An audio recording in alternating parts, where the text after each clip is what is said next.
नमस्कार दोस्तों, DD rake के एक और रिएक्शन वीडियो में आप सभी का स्वागत है। मैं हूं आलोक। तो आज निम्रा अहमद का वीडियो लेकर आया हूं और इसमें टाइटल में है किड्स फॉर सेल इन पाकिस्तान, बाप का ये इम्तिहान निकाल रही भूख से जान। अच्छा जी, चलिए देखते हैं। आज हम बात करने वाले हैं, पाकिस्तान के हालात इतने वर्स्ट हो गए हैं, पाकिस्तान की कंडीशन इतनी ज़्यादा बुरी हो रही है कि पुलिस ऑफिसर्स को 3-3 माह की सैलरियां नहीं दी जा रही। इसकी लेटेस्ट मिसाल, लेटेस्ट खबर मैं आपको इस तरह से दूंगी कि कराची के अंदर एक पुलिस ऑफिसर प्रेस क्लब के बाहर अपने बच्चों को ले गया। उसके टोटल 9 बच्चे थे, 4 बच्चों को जिसमें बेटियाँ भी शामिल थी और बेटे भी शामिल थे। प्रेस क्लब के बाहर जाकर उसने एहतजाज किया, कहा कि मेरे बच्चों को ख़रीद लो, मैं अपने बच्चों को बेचने आया हूँ, मेरे पास पैसे मौजूद नहीं है, 3 माह से मुझे सैलरी नहीं मिली है, मैं अपने घर के एक्सपेंसेस को बर्दाश्त नहीं कर सकता हूँ, इसीलिए मैं अपने बच्चों को यहाँ फ़रोख्त करने आया हूँ, बच्चों को यहाँ बेचने आया हूँ। हमेशा यही दावा किया जाता है 77 सालों से, जब से पाकिस्तान बना है, कि पाकिस्तान के अंदर जज्बा बहुत है, हम इसराइल को काउंटर कर लेंगे, हम कश्मीर छीन लेंगे, हम भारत को काउंटर कर लेंगे। लेकिन वहीं पर हम देखते हैं कि पाकिस्तान के अंदर या तो भिखारियों की तादाद बढ़ती है, या तो फिर हालात इतने वर्स हो जाते हैं कि लोग खुदकुशी कर लेते हैं, अपने बच्चों को मार लेते हैं, जराइम बढ़ जाते हैं, या फिर लोग अपने बच्चों को बेचते हैं। अब हम इसके बारे में क्या राय रखते हैं कि मज़ीद और कितनी कंडीशन वर्स्ट होने वाली है पाकिस्तान की। मुल्क, पूरी दुनिया के अंदर पाकिस्तान की क्या शनाख्त है, किस नाम से लोग जानते हैं पाकिस्तान को। आए अवाम की राय लेते हैं, मिलते हैं वीडियो के एंड पे।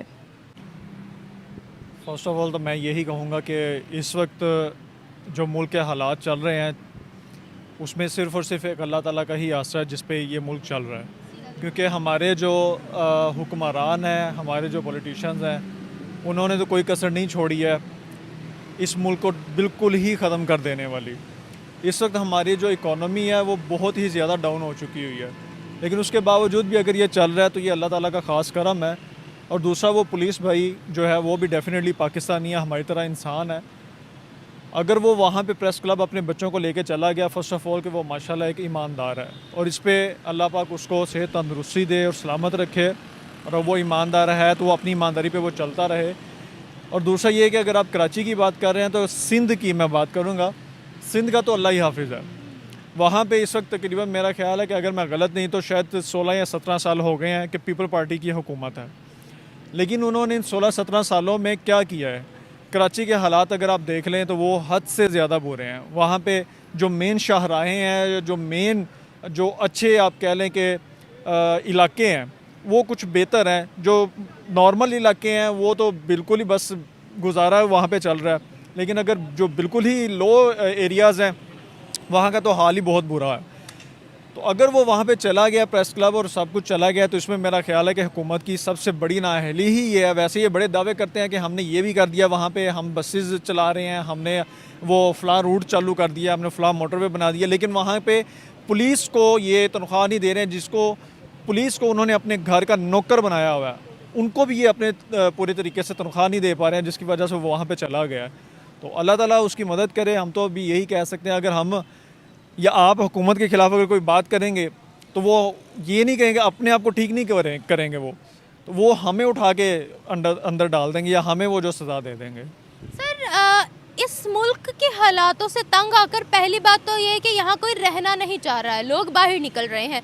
दूसरी बात ये, जो लोग बाहर नहीं जा पा रहे हैं, जिनके पास पैसा नहीं है, वसाइल नहीं है, वो या तो अपने बच्चों को मार रहे हैं, या वो खुद जहर खा रहे हैं, या वो खुदकुशी कर रहे हैं, या वो जराइम में मुलविस हो रहे हैं। अभी देखिए, जिस तरह से पुलिस ऑफिसर, मुझे देखकर मतलब बहुत ज़्यादा इमोशनल फील हुआ कि वो अपने बच्चों को लेकर आया, जिसमें बेटियां भी शामिल है, बेटे भी शामिल है, और कह रहा है कि इनको ख़रीद लो, मेरे पास पैसे नहीं हैं, इनको ख़रीद लो। तो ये आपको क्या लगता है कि कितने हालात अब और वर्स्ट होने वाले हैं? और हम लोग इसके लिए बाहर नहीं निकलते हैं तो मेरा ख्याल है कि हालात बद से बदतरीन होते चले जाएंगे।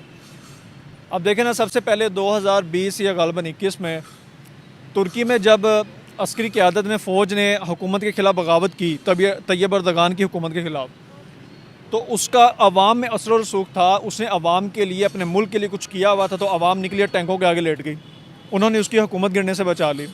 फिर उसके बाद श्रीलंका में हुआ, श्रीलंका में राजापाक्से को भागना पड़ा, उसके वज़ीर आज़म जो हाउस है उसको उन्होंने जला दिया, उसकी गाड़ियाँ जला दी, सारा कुछ कर दिया। अभी रिसेंटली कुछ ही दिन पहले की बात है कि बांग्लादेश में इसी तरह से इनकलाब आया, स्टूडेंट्स निकले हैं और उन्होंने निकले हैं, मुल्क के हालात बेहतर हो गए हैं।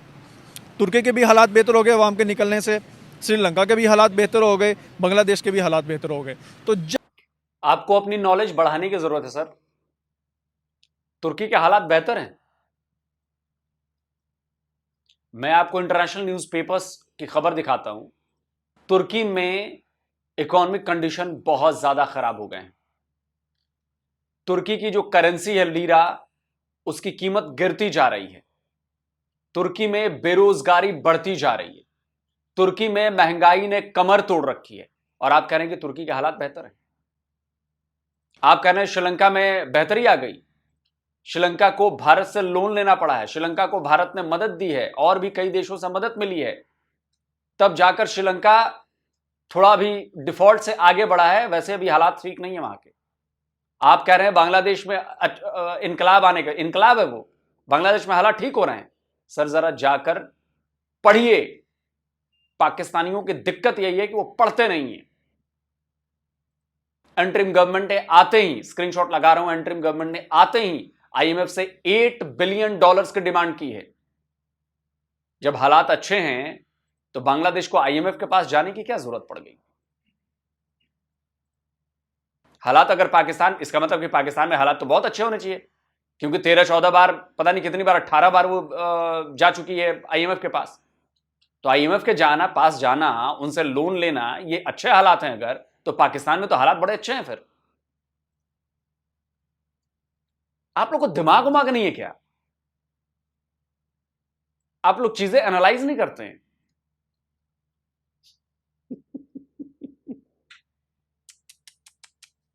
तो जब तक हम अपने घरों में बैठे रहेंगे, उन्होंने इस हद तक कर दिया हुआ है हमें कि हमें सिर्फ रोटी की फिक्र में उन्होंने डाल दिया है। महंगाई हद से ज़्यादा हो गई है। हर कोई यही सोच रहा है कि यार मैं अपने बच्चों का पेट पालूं या निकल के हुकूमत के खिलाफ मैं बाहर चला जाऊं। उन्होंने इस फिक्र में डाल दिया, इतनी महंगाई कर दी है, इतना टाइट कर दिया हुआ है कि हर कोई अपने सिर और फिक्र मुआश में लगा हुआ है। उसको मुल्क की या महंगाई की या किसी चीज़ की फिक्र रह नहीं गई है। तो मेरा ख्याल है कि अगर हमें ये सब कुछ फेस करना पड़ रहा है, हमें झेलना पड़ रहा है, बर्दाश्त करना पड़ रहा है, तो ये हमारी ही वजह से है। अब कितनी देर तक हम लोग मार खाते रहेंगे? हम उनका हाथ कब रोकेंगे? 76 साल गुजर चुके हुए हैं, 77 साल, अब हमारा 77th ईयर जो है वो स्टार्ट है। अगर हमने अभी भी नहीं बदलना या हमने अभी भी अपने लिए कुछ नहीं करना, तो मेरा नहीं ख्याल कि हमें और जानवरों में कोई फ़र्क रहेगा। जानवरों का भी कहाँ, अगर एक कुत्ते को अगर कहीं पर मार पड़ रही है ना, तो दूसरे अगर पास खड़े हुए देख रहे हैं और उनको पता चल गया कि भाई हमारी नस्ल के एक जानवर को या कुत्ते को एक मार पड़ी है ना, भाग के वो भी आ जाते हैं उसको बचाने के लिए, उसको वो डिफेंड करते हैं। उनका जो भी कंपिटिटर होता है, जो भी उनके अगेंस्ट होता है, जो भी उनका जानवर दूसरे को मार रहा होता है, उसको वो इकट्ठे होकर पड़ जाते हैं। लेकिन हमारा तो यहाँ पर जानवरों से भी बदतर हाल हो चुका हुआ है। मुझे मार पड़ रही है, लोग ये कह रहे हैं कि ये इंसान नहीं है, ये पाकिस्तानी नहीं है, ये नून लीग का है, या ये PTI का है, या ये पीपल पार्टी का है। हमारे में सुन्नी है या ये शिया है या ये वहाबी है, मतलब ये मेंटालिटी हमारे दिमागों में घुसी चुकी हुई है।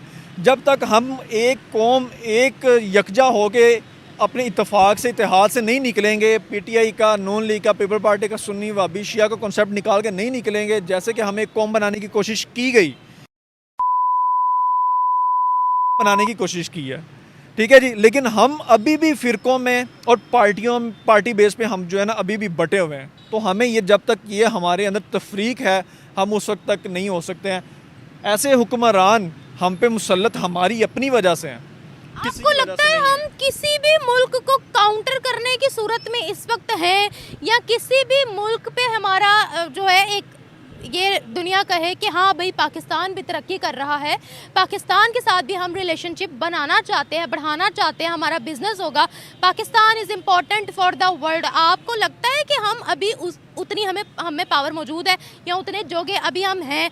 अब हम बच्चे बेचने पर आ गए हैं, कल को क्या लगता है, कल को क्या क्या बेचेंगे बताएं? हमने किसी मुल्क को तो क्या ही काउंटर करना। अभी हमारे जो हुक्मरान हैं सऊदी अरब के पास गए हैं कि हमें $1.2 बिलियन आप हमें कर्ज दे दें, लेकिन उन्होंने क्या कहा है कि जी कर्ज तो अब हम आपको मज़ीद नहीं दे सकते हैं, क्योंकि आपका जो एक पास्ट आप कह लें कि है ना, वो अच्छा नहीं है पैसे वापस करने में। मतलब अगर वो कह लें कि आपका जो बिहार है वो अच्छा नहीं है, जो बिहार है वो आपको अच्छा नहीं है। उन्होंने क्या कहा है, उन्होंने कहा है कि जी रिकॉर्ड के जो 25% शेयर आपके हैं, 100% में से 25% शेयर जो है वो पाकिस्तान के हैं, उसमें से उन्होंने कहा कि आप 15% हमें दे दें, हम आपको कर्जा नहीं दे सकते। अब वो शेयर बेचने के बारे में वो सोच रहे हैं। अब यहाँ पे हम काउंटर की बात करें तो काउंटर हमने किसी मुल्क को, सबसे बड़ी बात जो है ना मोदी ने की थी, उससे किसी ने सहाफ़ी ने सवाल किया था कि आपको पाकिस्तान से कोई खतरा, कहते यार पाकिस्तान की तो मुझे फिक्र ही नहीं है, मैं तो पाकिस्तान का सोचता ही नहीं। अब पाकिस्तान से तो मेरा मुकाबला है ही नहीं। मेरा मुकाबला अगर तुमने करना है तुम अमेरिका से करो, तुम रूस से करो, तुम चाइना से करो, बड़ी जो इकोनॉमी पावर्स हैं जो सुपर पावर्स के करीब जा रही हैं उनसे मेरा मुकाबला करो। पाकिस्तान से तो मेरा मुकाबला है ही नहीं। वो कहते हैं हम लोग पाकिस्तान को किसी खाते में नहीं लाते। में नहीं लाते हैं। अब हमने क्या काउंटर किसी को करना है? हम जो हमारी इस वक्त जो गवर्नमेंट है, चाहे वो फेडरल की है या चाहे वो सूबाई है, हम उसी को काउंटर कर लें तो बड़ी बात है। हम तो इस चीज़ का ढिंडोरा पीटते हैं कि आय हाय हमारा जज्बा हिंदुओं पे भारी, इंडिया पे भारी, इजराइल पर भारी, यहूदियों पर भारी। हम तो बड़ी बड़ी बातें करते हैं। हमारा जज्बा वो, अब चले वो छोड़ दें, मैं कुछ और कहने लगा था। हमारा जज्बा वो सिर्फ़ और सिर्फ उस वक्त तक था जब तक आपके दिल में, मेरे दिल में, हमारे बच्चों के दिल में, हमारे बड़ों के दिल में अपने मुल्क के लिए, अपनी हुक्मरान जमातों के लिए जो कि अच्छी थीं, जब जज्बा था। अब क्या है, अब हर किसी को पता चल चुका हुआ है।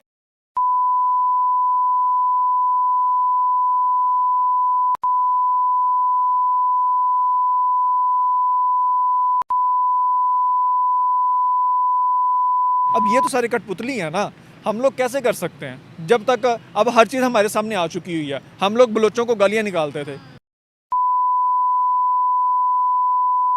लेकिन जब आज हमारे साथ बीती है, जब हमारे गिरेबानों पे हाथ आया तो हमें उनका दर्द महसूस हुआ है। अभी क्या हुआ है बलूचिस्तान में भी, फिर ये कच्चे के इलाके में क्या हुआ है, पुलिस वाले शहीद हुए हैं। वो कौन है? हमारे भाई हैं वो हमारा जो एक पाकिस्तानी है वो हम एक हैं। अगर हम एक नहीं हैं तो हमारे लिए बलोच या सिंधी या पाकिस्तानी ये कुछ भी नहीं है फिर हमारे लिए। कच्चे के इलाके में डाकुओं ने मारा, बलूचिस्तान में पंजाबियों को चुन चुन के मारा गया, और अभी भी वो लोग कह रहे हैं कि जी हमने वो पंजगोर में और वादी तीरा में और ज़ोब में हमने 17 दहशतगर्द को या 17 खवारिज को जहन्नम वासिल कर दिया। और भाई पहले काम करता कौन है? अच्छा, फिर हमें पता है कि करवा कौन रहा है। जब पता है तो फिर भाई उनको पकड़ो ना जाके। ये जो ख्वारिज हैं ये तो आते जाते रहेंगे, जब तक आप जड़ को नहीं काटेंगे वो तना तो बार बार निकलता रहेगा, ऊपर से तने को काटने का फ़ायदा नहीं है। अच्छा, जैसे हमारे वर्स्ट हालात हो चुके हैं, पुलिस का मैंने आपसे सवाल किया, इसके अलावा आपको पता है हम पर ऐसा वक्त आ गया कि चाइना ने कहा हमारी करेंसी चला दो अपने मुल्क में, ट्रेड के लिए हमारी करेंसी इस्तेमाल करो। तो मुझे बताएं, कल को अगर कोई हम पर बाहर की कंट्री ऑफिशियली अगर कोई हुक्मरानी करना चाहे तो क्या हम उस पोजीशन में हैं कि हम उसको काउंटर करें, जवाब दें, हटा पाएँ? हम कैसे काउंटर करेंगे जबकि हम खुद उनके देनदार हैं। हाँ ठीक है, अगर उन्होंने कहा है चाइना ने कि आप हमारी करेंसी चला दें, अब बदले में इन्होंने उनको क्या जवाब दिया उसका तो भी मुझे पता नहीं है, लेकिन अगर उन्होंने कहा है कि ये करेंसी चला दें और अगर ये उस तरफ जाने की सोच भी रहे हैं तो मैं कि हम इनको कुछ और करें। वैसे आपकी कंट्री आपके हाथ में है नहीं, स्क्रीनशॉट लगा देता हूं। ताजा खबर है, आईएमएफ ने कहा है पाकिस्तान की सरकार को कि अबे सुनो, ये जो सब्सिडी दे रहे हो ना बिजली पर, ये सब्सिडी फौरन खत्म करो।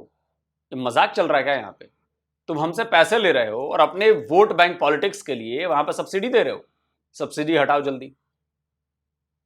तो आईएमएफ ऑलरेडी आपको अपने कब्जे में ले चुका है। आपके देश के जो फैसले लिए जा रहे हैं, आपके जो पॉलिसीज बनाई जा रही हैं, वो आईएमएफ के कहने पर बनाई जा रही हैं। आईएमएफ की जो पॉलिसी है वो इंप्लीमेंट की जा रही है, आपकी अपनी कोई पॉलिसी नहीं है, और ये सबसे बड़ा इसका सबूत है। दूसरी बात मैं कहना चाहूंगा कि जो इन्होंने कहा कि उसके 9 बच्चे हैं, आपको अंदाजा लगा तो भैया 9 बच्चे पैदा क्यों किए? जब आप बच्चों को खिला नहीं सकते हैं तो आपको कोई हक नहीं है बच्चे पैदा करने का। और अगर आप ये सोचते हैं कि अल्लाह बैठा है, खुदा बैठा है, उसी की देन है, वही खिलाएगा, तो फिर अपनी सोच बदल लीजिए, अपनी सोच बदल लीजिए। अपनी जितनी चादर है उतनी पांव फैलाने की बात कही है उसने, अगर जिसको भी आप मानते हैं, लेकिन आप चादर से ज्यादा पांव फैला रहे हैं। और बड़े पाकिस्तानियों को मेरी इस बातों का ना मिर्ची मिर्ची लग रही होगी कि ये फिर इसने इस्लाम पर अटैक किया, ये किया। मैं इस्लाम पर अटैक नहीं कर रहा हूं, मैं आपको रियलिटी बता रहा हूं, रियलिटी, कि जिस तरह से आप बच्चे पैदा कर रहे हैं, 9 बच्चे, पुलिस वाला है, पागल हो गया है क्या? 9 बच्चे पैदा किए उसने, तो ऐसी हालत होनी थी, ऐसी हालत होनी थी तो फिर मांगो ऊपर वाले से अपने, वही दे। क्यों जा रहे हो प्रेस क्लब के आगे बच्चे बेचने? क्यों जा रहे हो? फिर मांगो ऊपर वाले से जिसको मानते हो।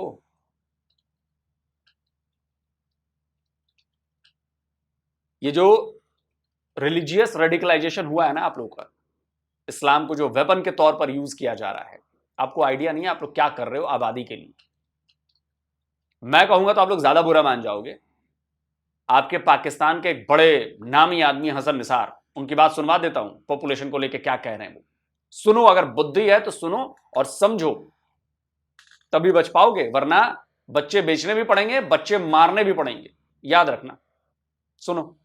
पाकिस्तान दुनिया का 5वां बड़ा मुल्क बन गया है। आबादी में तेजी से इजाफे वाले दुनिया के टॉप 30 ममालिक में शामिल है। खित्ते में नंबर 1 है। 2050 तक तकरीबन 48 करोड़ 3 लाख तक हो जाएगी। पले नहीं तेला कर दी फिरती मेला मेला है, तुमसे 24 करोड़ तो संभाला नहीं जा रहा। भूख, नंग, खुदकुशियां, जराइम। मैंने जब कॉलम निगारी शुरू की है मरियम, मैंने अपने साथ अहद किया था कि मैं हर साल कम से कम 1 या 2 कॉलम ये आबादी में इजाफे पे। मेरा बैकग्राउंड है इकोनॉमिक्स का, तो मैं जानता हूँ ये बहुत भयानक चीज़ है। आबादी से बड़ा मकरू कारोबार कोई नहीं, इससे बड़ी लायबिलिटी कोई नहीं।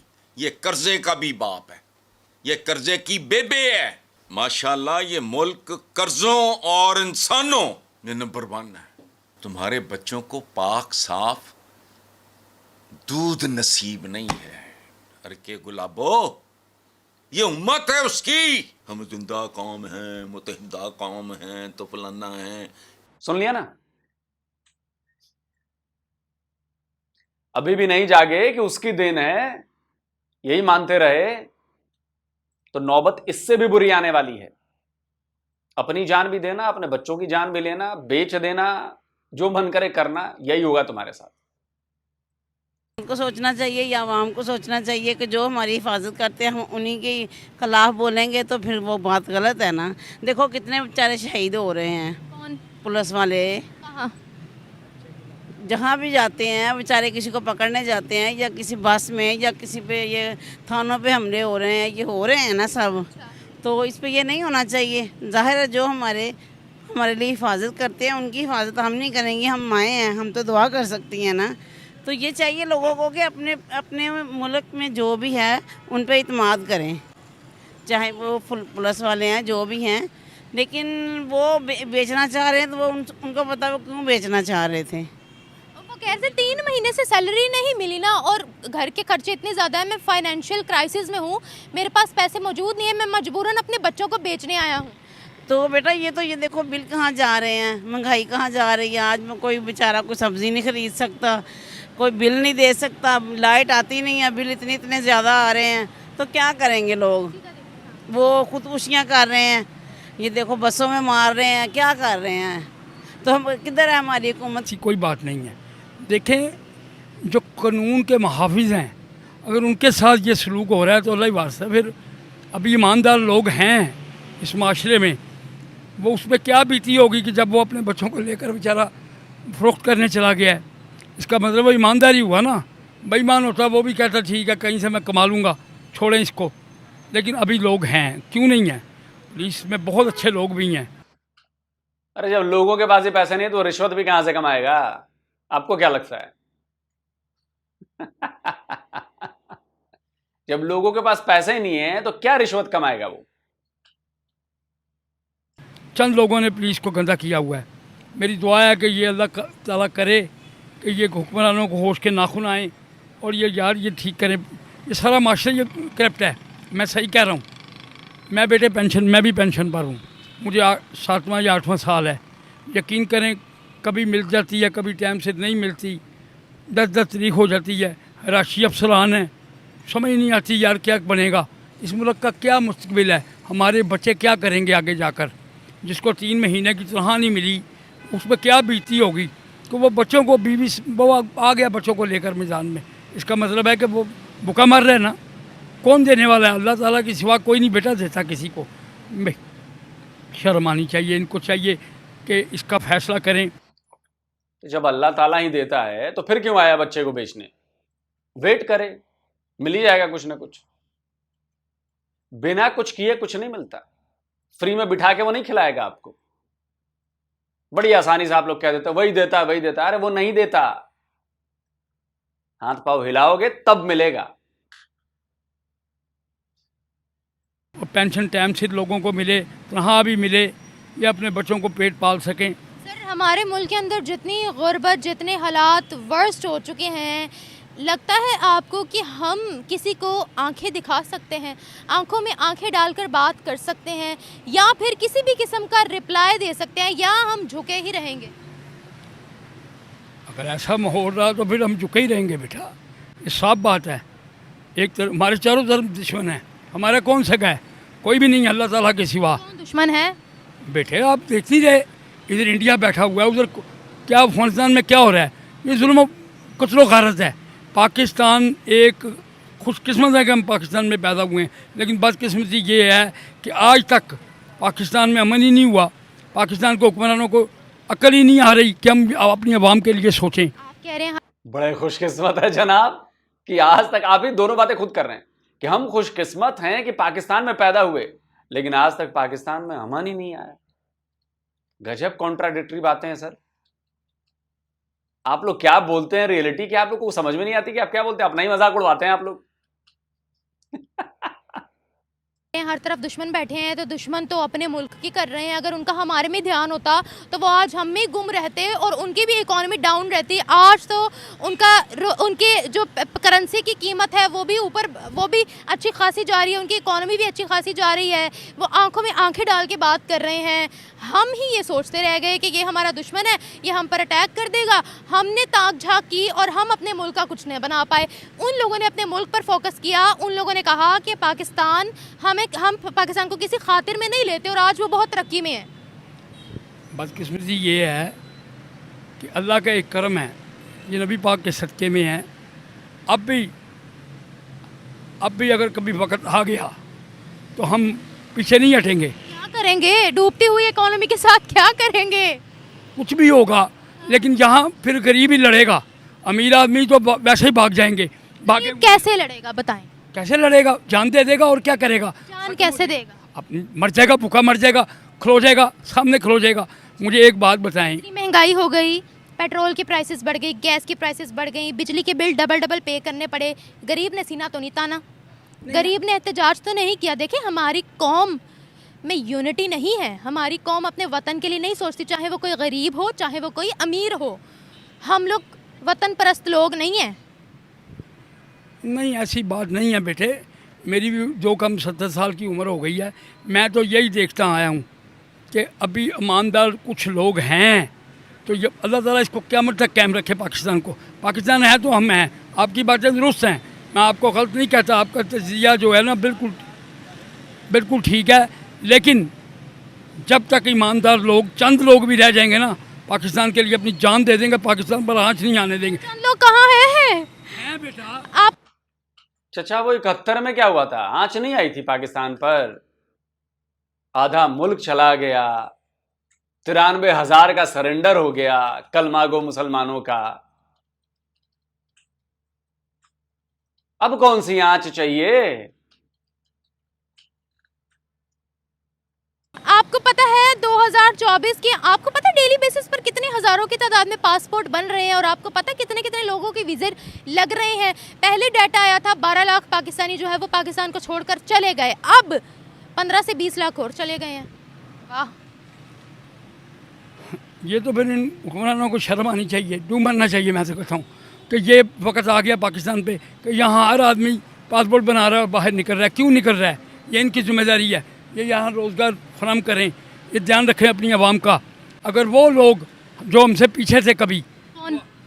इंडिया हो गया, बांग्लादेश हो गया, ये मुल्क क्या थे, नेपाल हो गया, ये पाकिस्तान बड़ा खुशहाल था, लेकिन अब पाकिस्तान नीचे आ गया है। अब हम रोटी के लिए भी तरस रहे हैं। हमारे मुल्क को एक घुन लग गया है। 70 साल उम्र हो गई, अपनी उम्र का तो लिहाज कर लीजिए सर। एक पाकिस्तानी मुझे बता दे कब पाकिस्तान भारत से आगे था, और किस में आगे था? एजुकेशन में आगे था, इंडस्ट्रीज में आगे था, इकोनॉमी में आगे था, क्या कहते हैं, स्पोर्ट्स में आगे था, इंफ्रास्ट्रक्चर में आगे था, रेलवे में आगे था, टेलीकॉम में आगे था, मूवीज में आगे था। कौन सा सेक्टर है जिसमें पाकिस्तान भारत से आगे था? अबे झूठ बोलना बंद करो तुम लोग यार। अभी भी तुम लोग को समझ में नहीं आ रहा कि इतना झूठ बोलते हो यार, इतना झूठ बोलते हो कि ऊपर वाला भी जिसको तुम मानते हो वो भी शर्मा जाता होगा। यार कैसे बंदे हैं यार ये, झूठ बोलने में भी शर्म नहीं आती इनको। एक पाकिस्तानी साबित करे कि किस चीज में आगे था। हाँ, झूठ बोलने में, बेईमानी करने में, हड़पने में, चोरी करने में, इसमें मत बोलना भाई, इसमें तुम आगे थे। 2 नंबरी करने में इसमें तुम अभी भी आगे हो, टेररिज्म फैलाने में आगे हो, लेकिन मुकाबला इसमें इसका नहीं।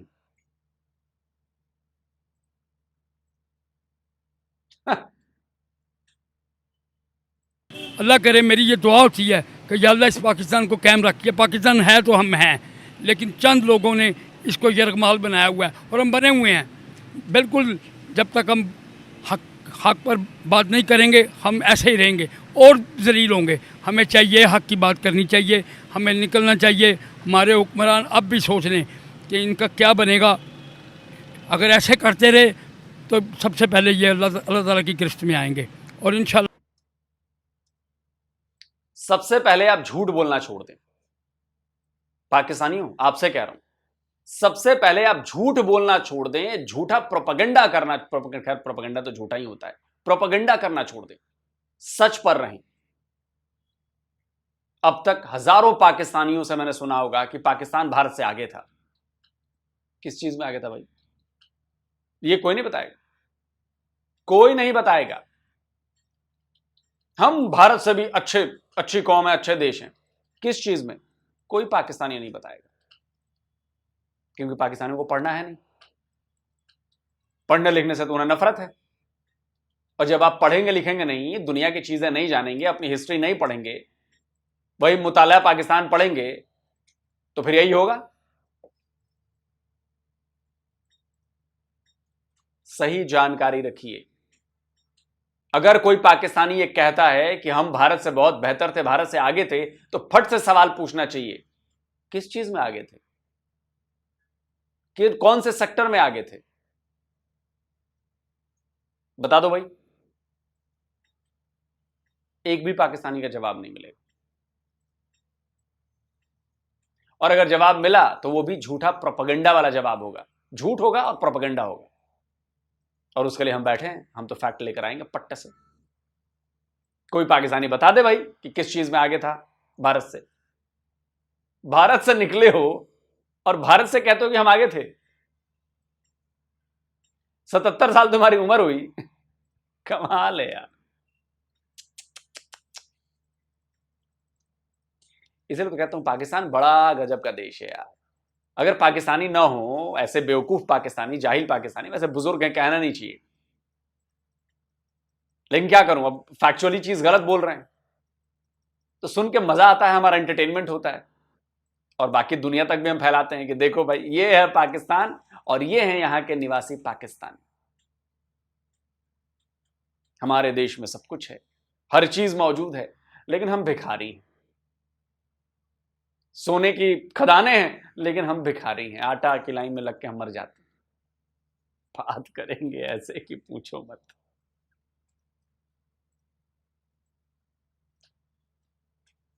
और बच्चे पैदा करना बंद करो। नहीं, खैर मैं क्यों सलाह दे रहा हूं यार। अन्य करो भाई, अच्छा कर रहे हो तुम, बच्चे पैदा करो, जितने मन करे उतने बच्चे पैदा करो। बच्चे पैदा करोगे तो जमीन तुम्हारी बटेगी, पहले इतनी बड़ी होगी, फिर 10 बच्चे होंगे तो उसमें 10 टुकड़े हो जाएंगे, इतने इतने इतने। जमीन तो उतनी है, पानी कम मिलेगा, खाना कम मिलेगा, अबे रोजगार नहीं मिलेगा। तुम बच्चे पैदा करो 10 और कहो कि सरकार की गलती। अरे सरकार 10 रोजगार थोड़े ना पैदा करेगी भाई।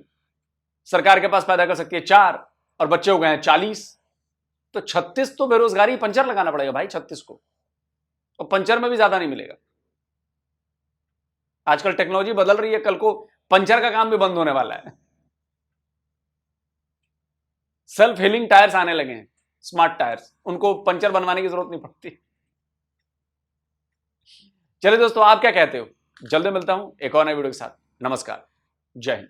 तो अगर आप चाहते हैं मुझसे बात करना, मुझसे कोई सवाल पूछना, तो फैन कॉल पर आप मुझसे कनेक्ट हो सकते हैं। फैन कॉल में ये सुविधा है कि आप अपने हिसाब से वहां पर जाकर टाइम स्लॉट बुक कर सकते हैं कि आपको फलाने दिन मुझसे बात करनी है, फलाने टाइम पे मुझसे बात करनी है। लेकिन ये भी बता दूं कि ये पेड सर्विस है,